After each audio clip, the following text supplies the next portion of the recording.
Bienvenue sur Mon Financier, nous sommes le mercredi 4 juin. La une du Wall Street Journal, c'est l'inquiétude de la Fed sur le fait que les marchés soient peut-être un peu trop euphoriques. Alors à voir si ça va être suivi. De l'autre côté, on a un article sur la visite d'Obama en Pologne pour rassurer les pays de l'Est. Alors s'il intervient autant qu'il est intervenu en Ukraine, ils peuvent être rassurés.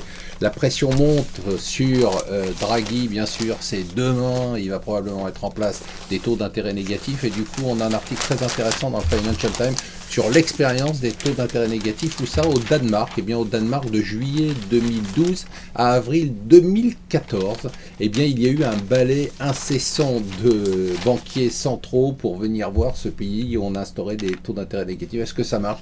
Alors finalement ça a fait baisser un peu la couronne danoise, mais ça n'a pas vraiment aidé à réduire les liquidités et d'y relancer l'économie. Donc ça ne peut pas faire de mal, mais ça ne réglera pas le problème de la déflation.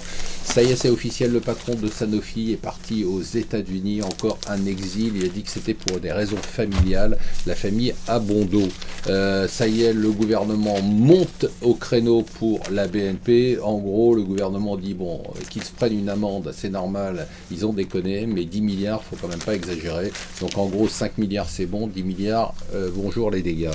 Alors, Rebsamen, le ministre du Travail, annonce encore le mal français, c'est-à-dire à nouveau des emplois aidés, des emplois dits d'avenir. En fait, c'est l'assistanat du passé. Les emplois, ce sont les entreprises qui les créent, monsieur Rebsamen. On ne peut pas gueuler toute la journée pour réclamer des réformes et passer son temps à démolir la moindre réforme dès qu'elle est annoncée.